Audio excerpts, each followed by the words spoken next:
সদায় এটা কথা আমি মনত ৰাখিম যে দুখীয়া মানুহক ৰক্ষা কৰাৰ কাৰণেহে আমি পুলিচৰ ইউনিফৰ্ম পিন্ধিছো দুখীয়া মানুহৰ ওপৰত অত্যাচাৰ কৰাৰ কাৰণে আমি পুলিচৰ ইউনিফৰ্ম পিন্ধা নাই মই যোৱাবাৰো মিটিঙত কৈছিলো আজি মই আকৌ এবাৰ কৈছো মোৰ যেতিয়া গাড়ীখন যায় তেতিয়া সন্মুখত যদি মাৰ্সিডিজ এখন আহি যায় পুলিচজনে হুইসেল মাৰে আৰু যেতিয়া ৰিক্সাখন আহি পায় পুলিচে লাঠি মাৰে গাড়ীৱালা মানুহক খালি হুইসেল আৰু ৰিক্সা ঠেলাক লাঠি তেতিয়া মই দুই এজন পুলিচক খুধু মাতি আনি যে তই যে বাবা লাঠি মাৰিলি তোৰ জন্ম আম্বানী আৰু টাটাৰ ঘৰত হৈছিল নেকি তোৰতো জন্ম এনেকুৱা দুখীয়া মানুহৰ ঘৰতে হৈছিল বলে হয় দাদা পুলিচত থাকিলে এনেকুৱাই হৈ যায় বলে এনেকুৱা আমি হ'ব নালাগিব ঠিক আছে আমি যিসকল পুলিচত আছো যোৱাবাৰৰ নিযুক্তি এইবাৰৰ নিযুক্তি আমাৰ এইখিনি মানুহ গলে 20% হৈ যায় পুলিচত আমি বেলেগৰ কথা শুনাতকৈ আমি পুলিচত এটা নতুন পৰম্পৰাৰ সৃষ্টি কৰিম দুখীয়া আৰু দৰিদ্ৰৰ বন্ধু জনসেৱাৰ্থে জনহিতাৰ্থে এইটো হৈছে আমাৰ অসম পুলিচৰ মূল বাণী কেতিয়াবা আমাৰ ডাঙৰ অফিচাৰ বিলাকে এটো পাহৰি যায় কিন্তু আমি সৰু বিলাকে নাপাহৰো হবতো জনহিতাৰ্থে মানে কি for the welfare of the people আমি সদায় দুখীয়া আৰু দৰিদ্ৰ মানুহৰ আমি বন্ধু হৈ থাকিম এই কথাখিনি আমি মনত ৰাখিব লাগিব শিক্ষকৰ চাকৰি যিসকল গৈছে মই সদায় এটা কথাই কওঁ যে সমাজক আজি যদি আটাইতকৈ প্ৰয়োজন সেইটো হৈছে এটা শক্তিশালী ৰাজহুৱা শিক্ষাৰ ব্যৱস্থা যোৱা 2011 চনৰ পৰা মোৰ সৌভাগ্য হৈছিল যে মই শিক্ষামন্ত্ৰী থাকা নাথাকা এই গুটেই সময়ছোৱাৰ ভিতৰত আমি প্ৰায় 2 লাখ অসমত শিক্ষক নিযুক্তিৰ ৰাস্তা আমি খুলিব পাৰিছিলো প্ৰায় 40,000তকৈও নতুন স্কুল আমাৰ কাৰ্যকালত স্থাপন হৈছিল কেতিয়াবা আমাৰ বাতৰি কাকতসমূহে দেখে যে অমুকত স্কুলখন বন্ধ কৰিছে যদি চৰকাৰে 1000খন স্কুল ছাত্ৰ নথকাৰ কাৰণে বন্ধ কৰিছে আমাৰ কাৰ্যকালত অসমত 40,000 নতুন স্কুল হৈছে চাহ বাগিচাত গৈ হাই স্কুল হৈছে অসমৰ সমান ট্ৰেক ৰেকৰ্ড আৰু কাৰুৱে নাই এটা দহকত 2 লাখ শিক্ষক 40,000 স্কুল আমি তা কিয় কৰিছো ৰাজহুৱা শিক্ষাৰ ব্যৱস্থাটোক শক্তিশালী কৰাৰ কাৰণে কৰিছো আমাৰ মনত আবেগ নাই আবেগিক কাম আমি নকৰোৱে যে মোৰ লৰা ছোৱালীক মই ইংলিশ মিডিয়ামত এডমিশন দি নিজে কৈ থাকিম ইংলিশ মিডিয়ামত পঢ়িব নালাগে অসমীয়া মিডিয়ামত পঢ়িব লাগে তেনেকুৱা শিক্ষা দিয়াৰ মোৰ ধৃষ্টতাও নাই আৰু তেনেকুৱা মই শিক্ষা নিদিওৱে এতিয়া মোৰ লৰা ইংলিশ মিডিয়ামত পঢ়ে মইনো কাক হাক দিম ইংলিশ মিডিয়ামত পঢ়িবৰ কাৰণে কিন্তু আমাৰ অসমত আনকি ডাঙৰ ডাঙৰ নেতায়ো নিজৰ লৰা ছোৱালীক ইংলিশ মিডিয়ামত দি বিধানসভাত ডিবেট কৰে যে ইংলিশ মিডিয়ামত কিয় থাকিব অসমীয়া মিডিয়ামত লৰা ছোৱালীক পঢ়াব লাগে আৰে বাবা তোমাৰ লৰা ছোৱালীক কিয় তুমি নপঢ়ালা তোমাৰ লৰা ছোৱালীয়ে পঢ়িব নালাগে দুখীয়া ঘৰৰ লৰা ছোৱালীয়ে অসমীয়া মিডিয়ামত পঢ়িব লাগে যাতে ভাষাটো জীয়াই থাকে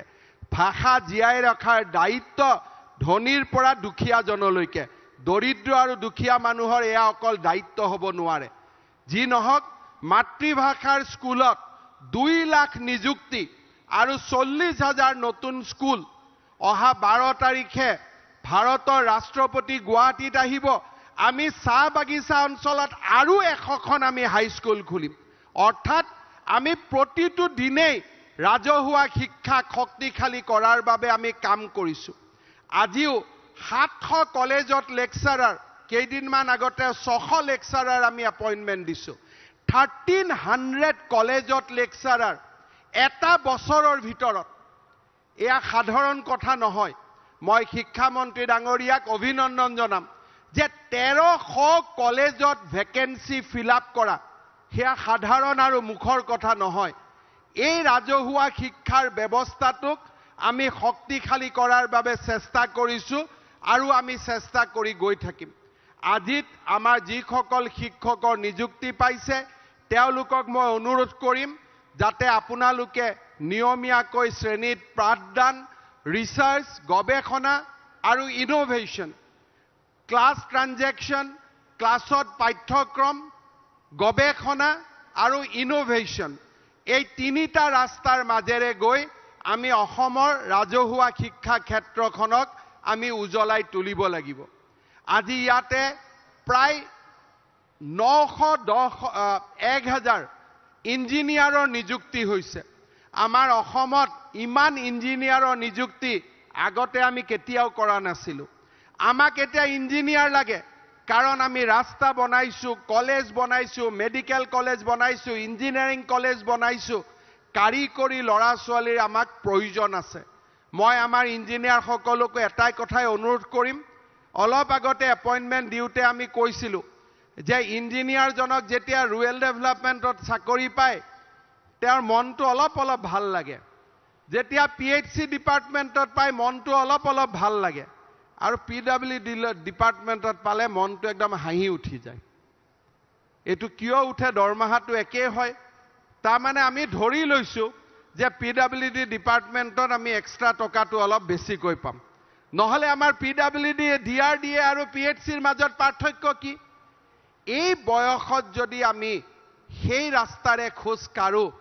ভৱিষ্যতে আমাৰ বহুত বিপদ হ'ব মই আমাৰ লৰা ছোৱালী সকলক অনুৰোধ কৰিম মই ইঞ্জিনিয়াৰ মানুহক খোৱা পানী দিয়াৰ সমান পবিত্ৰ কাম একো নাই গ্ৰামাঞ্চলৰ উন্নয়নৰ বাবে কাম কৰাতকৈ আনন্দ একো নাই আৰু গড়কাপ্তানি লোক নিৰ্মাণ বিভাগতো কাম কৰাৰ আনন্দ আছে কিন্তু আমাৰ চইচ বিলাক এইটো কাৰণে চইচ হ'ব নালাগে যে এই বিভাগত টকা কম আছে আন এটা বিভাগত টকা বেছি আছে আমাৰ চইচ হ'ব লাগে যে ৰাইজৰ উদ্দেশ্যে আমি কেনেকে ভাল কৰি কাম কৰিব পাৰিম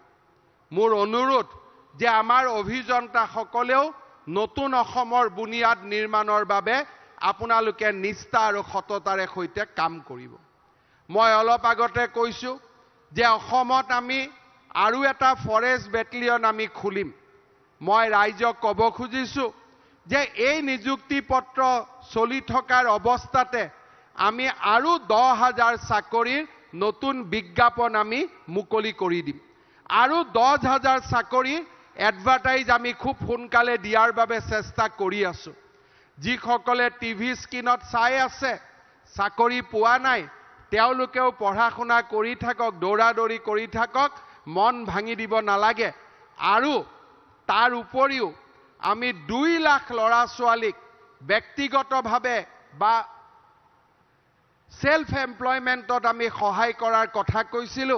অহা 8 অক্টোবৰত তাৰ বিষয়েও আমি ৰাইজৰ লগত আলোচনা কৰিম ৰাইজক আমাৰ সিদ্ধান্তৰ বিষয়ে জনাম অৰ্থাৎ যেনেকৈ আমি কৈছিলো যে 1 লাখ লৰাক আমি চাকৰি দিম আৰু 2 লাখ লৰা ছোৱালীক আমি আত্মসংস্থাপনৰ ব্যৱস্থা কৰি দিম সেই ৰাস্তাৰে আমি আগবাঢ়ি গৈ থাকিম আৰু আমাৰ ইস্পিত লক্ষ্যত থিয় নিদিয়ালৈকে আমি আমাৰ এই যাত্ৰা আমি অব্যাহত ৰাখিম শ্ৰদ্ধাৰ ৰাইজ অসমত তৃতীয় আৰু চতুৰ্থ শ্ৰেণীৰ 26000 নিযুক্তিৰ প্ৰক্ৰিয়া চলি আছে নিখন্দেহে ই এটা ডাঙৰ নিযুক্তি প্ৰক্ৰিয়া প্ৰত্যাহ্বানো আছিল প্ৰত্যাহ্বানো থাকিব বহু সময়ত আমাৰ কিছুমান মানুহে আমাৰ মাজত কনফিউজন কৰোৱাই দিয়ে কেইদিনমান আগতে কনফিউজন কৰালে যে 9 লাখ এমপ্লয়মেন্ট এক্সচেঞ্জত নাম ৰেজিষ্টাৰ হৈছে 12 লাখ এমপ্লয়মেন্ট এক্সচেঞ্জত নাম ৰেজিষ্টাৰ হৈছে 14 লাখ কেণ্ডিডেট কেনেকৈ আহিল তাৰ মানে হেবোৰ অসমৰ বাহিৰৰ পৰা আহি গল এই ধৰণৰ কথা কৈ মানুহৰ মনটো বিকৃতি কৰি দিলে এতিয়া মই প্ৰশ্ন খুধিম যে যদি অসমত 12 লাখ নিবনুৱা আছে এজন নিবনুৱাইটো তৃতীয় গ্ৰেডতো এপ্লাই কৰিব চতুৰ্থ গ্ৰেডতো এপ্লাই কৰিব তেওঁ যদি গাড়ী চলাব জানে তেওঁটো ড্ৰাইভাৰৰ বাবেও এপ্লাই কৰিব অৰ্থাৎ 9 লাখ লৰা ছোৱালীয়ে এই চাকৰিৰ বাবে আবেদন কৰিছে কিন্তু তিনিওটা ক্ষেত্ৰতে আবেদন কৰিছে আৰু সেই ক্ষেত্ৰবিলাকৰ মাজত তিনটা তাৰ ভিতৰতো ভাগ আছে কোনোবা হায়াৰ সেকেন্ডাৰী পাস কোনোবা ডিগ্ৰী পাস কোনোবা হায়াৰ সেকেন্ডাৰী সাইজ তেনেকে তিনিটা পৰীক্ষা আছে 6টা পৰীক্ষা অনুষ্ঠিত হৈছে যদি 6টা পৰীক্ষাত আমি যদি সকলোৱে বহু তেতিয়ালে 9 লাখ ক্যান্ডিডেটে গৈ 9 ইনটু 6 তাতো ক্যান্ডিডেটৰ বহিৰ সংখ্যাটো গৈ পেলাই 54 লাখ হ'বগৈ তাৰমানে কোনোবাই ক'ব নেকি অসমৰ বাহিৰৰ পৰা ইয়াৰ কাৰণে মানুহ আহি গ'ল বুলি এই কথাবিলাক তেওঁলোকে আমাক নুখুদেও প্ৰশ্নও নকৰে কিন্তু লগে লগে তেওঁলোকে লিখি দিয়ে একাংশ লোকে কাৰণ তেওঁলোকে যেনে তেনে প্ৰমাণ কৰিব খোজে যে কৰবাত গণ্ডগোল হৈছে এই ৰাস্তা দি আমি অসমখনক আগুৱাব নোৱাৰো আমাৰ 9 লাখ লৰাই পৰীক্ষা দিছে 12 লাখ এমপ্লয়মেন্ট এক্সচেঞ্জত আমাৰ লৰা আছে কিন্তু 9 লাখ লৰাই পৰীক্ষা দিছে এটা লৰাই তিনিটা সাবজেক্টত পৰীক্ষা দিলে বহিটো 14 লাখ হ'বগৈ বা তাতকৈ বেছি হ'ব কিন্তু আমাৰ মানুহক লাগে নহয় ষড়যন্ত্ৰ বাহিৰৰ পৰা আহি গ'ল এই ৰাস্তাৰে লৰা ছোৱালী বুজি নাপায় এনেকুৱা ধৰণৰ নিউজ ওলোৱাৰ পিছত সোকা লৰা ছোৱালী বিলাকে বিৰাট ভয় খায় মনটোত ৰাতিপুৱা পেপাৰখন পঢ়ি টিভিত নিউজটো শুনাৰ পিছত তেওঁলোক কিমান টেনচন খাই যাৰ পৰীক্ষা ভাল হৈছে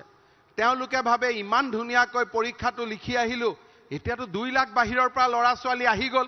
নাগপুৰৰ পৰা আহি গ'ল বাৰাণসীৰ পৰা আহি গ'ল লগত আকৌ তাত মিৰ্চ মছলা লগাবৰ কাৰণে নাগপুৰ আৰু বাৰাণসী শব্দ দুটাও লিখি দিয়ে যাতে অলপ মিৰ্চ মছলা লাগি গ'ল মানুহে কিমান ভয় খালে ইয়াত কোনবা আছে নেকি নাগপুৰৰ চাকৰি লোৱা আজি আছে নেকি কাৰোবাৰ এড্ৰেছ নাগপুৰৰ আছে নেকি নাই নে আছে কোনোবা আছে নেকি নাগপুৰৰ আছে নেকি দুই এটা আছে নেকি কৰবা আছে কোনোবা বাৰাণসীৰ পৰা আহিছে নেকি এতিয়া মইতো সকলোকে অনুৰোধ কৰিম যে এটা কৈ আপোনালোকে ইন্টাৰভিউ লওক যে কোনোবা নাগপুৰৰ পৰা বাৰাণসীৰ পৰা আহিছে নেকি কিন্তু মানুহৰ মূৰত এনেকুৱা ধৰণৰ কথা কৈ আমি দুখীয়া মানুহবিলাকৰ মন ব্যতিব্যস্ত কৰি পেলাও তাৰ পিছত আহি গ'ল ইন্টাৰনেট পৰীক্ষাটো মুঠতে যিকোনো কাৰণে হ'ব নিদিয়ে এবাৰ লিখিব বাহিৰৰ পৰা ক্যান্ডিডেট আহি গ'ল এবাৰ লিখিলে ইন্টাৰনেট বন্ধ কিয় হাইকোৰ্ট গৈ পালেগৈ মুঠতে পৰীক্ষাটো হ'ব নালাগে সৰকাৰখনে যেনে তেনে 1 লাখ নিযুক্তি দিব নালাগে মইতো আজিও কওঁ হিমালয় যদি আগত থিয় হয় 1 লাখ নিযুক্তি এই সৰকাৰৰ দিনত হ'বই হিমালয় আগত থিয় হলেও হ'ব ইন্টাৰনেটটো সৰু কথা সেইকাৰণে এইবিলাক চেষ্টা বাদ দিব লাগে সকলোৱে লগ হৈ পঢ়াৰ পৰিবেশ অসমত সৃষ্টি কৰিব লাগে যাতে লৰা ছোৱালীয়ে ড্ৰাগছ নাখায় দৌৰাদৌৰি কৰি থাকে ৰাতিপুৱাৰ পৰা খেলা ধুলা কৰে পঢ়াৰ পৰিবেশ ৰচনা কৰে এইবাৰ আমাক বহুতে কৈ আছিল যে অসমীয়া স্কুলত ষ্টুডেন্টৰ সংখ্যা কমি গৈছে শিক্ষা মন্ত্ৰী ডাঙৰীয়াই ক'ব আমাৰটো স্কুলত ছাত্ৰ ছাত্ৰীৰ সংখ্যা বাঢ়ি গৈছে আমি কতো থমকি ৰোৱা নাই আমাৰ এই বিজয়ৰ যাত্ৰা অসমৰ অশ্বমেধৰ যাত্ৰা চলি থাকিব আৰু মই নিশ্চিত যে এনেকে গৈ এদিন ৭৫ বছৰৰ দুখ দুৰ্দশা আঁতৰাই অসম ভাৰতৰ ভিতৰতে এখন সৰ্বশ্ৰেষ্ঠ ৰাজ্যত পৰিণত হ'ব তাক মই বিশ্বাস কৰো আৰু তাৰ কাৰণে আমি সকলোৱে মিলি কাম কৰি যাম শেষত আজি যিসকল সফল প্ৰাৰ্থী আমাৰ ইয়াত উপস্থিত আছে মই সকলোৰে পিতৃ মাতৃৰ শ্ৰী চৰণত সেৱা জনাইছো পিতৃ মাতৃৰ আশীৰ্বাদ অবিহনে কোনো সন্তানে আগবাঢ়ি যাব নোৱাৰে আজি সন্তানৰ এই প্ৰাপ্তিৰ আনন্দৰ মাজত কাৰোবাৰ যদি আশীৰ্বাদ লুকাই আছে সে আমাৰ পিতৃ আৰু মাতৃৰ মই আমাৰ সকলো যুৱক যুৱতীক অনুৰোধ কৰিম যে মই বিয়াও কৰিম মোৰ লৰা ছোৱালীও হ'ব কিন্তু মোৰ পিতৃ মাতৃৰ ঋণ মই জীৱনত কেতিয়াও পৰিশোধ কৰিব নোৱাৰো সকলো সময়তে পিতৃ মাতৃক সেৱা কৰাৰ যি মোৰ পবিত্ৰ দায়িত্ব সেই দায়িত্বটো যাতে মই পালন কৰো তাৰ বাবে মই সকলোকে অনুৰোধ কৰিম দ্বিতীয়তে বিশেষকৈ পুলিচৰ নিযুক্তিৰ ক্ষেত্ৰত গাঁৱৰ ৰাইজেও ক্লাব বিভিন্ন অনুষ্ঠানে বিভিন্ন ধৰণে সহায় কৰাৰ বাতৰি এইকেইটা দিন টেলিভিশ্যনত ওলাই আছে মই সকলো আমাৰ যুৱক যুৱতীসকলক সহায় কৰা প্ৰতিগৰাকী সমাজ হিতৈষী ব্যক্তিক মই ধন্যবাদ আৰু কৃতজ্ঞতা জনাইছো আৰু অসমৰ দিগ্বিজয়ৰ এই সেন্দুৰীয়া যাত্ৰাত সকলোৰে সহযোগিতা পুনৰ এবাৰ কামনা কৰিছো পুনৰ এবাৰ অসম চৰকাৰৰ মোৰ সতীৰ্থ মন্ত্ৰীসকল যাৰ নেতৃত্বত এই সুন্দৰ নিযুক্তি সম্পন্ন হল তেখেতসকলক মই ধন্যবাদ আৰু কৃতজ্ঞতা জনাইছো অসমৰ চৰকাৰী বিষয়াসকলৰ কৰ্মনিষ্ঠাই আমাক এই নিকা আৰু স্বচ্ছ নিযুক্তি প্ৰক্ৰিয়াত সহায় কৰিছে মঞ্চত উপস্থিত থকা অসম চৰকাৰৰ মুখ্য সচিব আৰু তেওঁৰ সতীৰ্থসকলক এই নিকা আৰু স্বচ্ছ নিযুক্তি প্ৰক্ৰিয়াৰ বাবে পুনৰ এবাৰ ধন্যবাদ আৰু অভিনন্দন জনাইছো অসম পুলিচৰ আৰক্ষী সঞ্চালক প্ৰধান আৰু এই নিযুক্তি প্ৰক্ৰিয়াৰ লগত জড়িত আটাইকে মই পুনৰ ধন্যবাদ আৰু কৃতজ্ঞতা জনাইছো দুই তিনিটা কথা কম যে পুলিচত যিসকলে চাকৰি পাইছে তেওঁলোকৰ এপইণ্টমেণ্ট লেটাৰত ডেট অফ জয়নিং লিখা আছে কাৰোবাৰ 1 নৱেম্বৰ আছে কাৰোবাৰ 1 অক্টোবৰ আছে গতিকে এপইণ্টমেণ্ট লেটাৰখন ভাল কৰি পঢ়ি চাব আৰু এপইণ্টমেণ্ট লেটাৰখন ক'ত পাম এই বিষয়েও অলপ সময় পিছতে আপোনালোকক কৈ দিব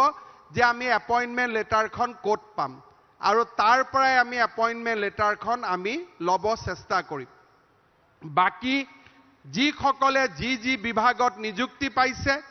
আমি নিযুক্তি পত্ৰবিলাক ক'ত পাম অলপ পিছতে ইয়াত ঘোষণা কৰা হ'ব আপোনালোকে যেন মনোযোগেৰে এই কথাখিনি শুনি লয় যাতে আমি নিযুক্তি প্ৰক্ৰিয়া লওঁতে আমাৰ বিশৃংখলতা আৰু খেলিমেলি নহয় মই পুনৰবাৰ কৈছো যে অসম পুলিচৰ বেটেলিয়নত ট্ৰেইনিঙৰ ব্যৱস্থা কৰিবলগীয়া হোৱা বাবে বহুকেইটা চাকৰিত আমি জয়নিং 1 নৱেম্বৰত দিছো অৰ্থাৎ দুৰ্গা পূজাৰ পিছত গতিকে পূজাটো আমি ভাল কৰি খাই লম আৰু ঠিক আছে নহয় ভাল হ'ব হয় নহয় সেই কাৰণে আমি 1 নৱেম্বৰত যোগদান কৰিম আৰু বাকি যিসকলে নিযুক্তি পাইছে তেওঁলোকে নিজৰ ইচ্ছা অনুসৰি 15 দিন 20 দিনৰ ভিতৰত তেওঁলোকে চাকৰিত যোগদান কৰিব পাৰিব পুনৰ সকলোকে আকৌ এবাৰ ধন্যবাদ জনাইছো সকলো ভালে থাকক খুব ভাল কৰি কাম কৰক আৰু আমাৰ অসমখনক আগুৱাই লৈ গৈ থাকক বহুত বহুত ধন্যবাদ জয় হিন্দ বন্দে মাতৰম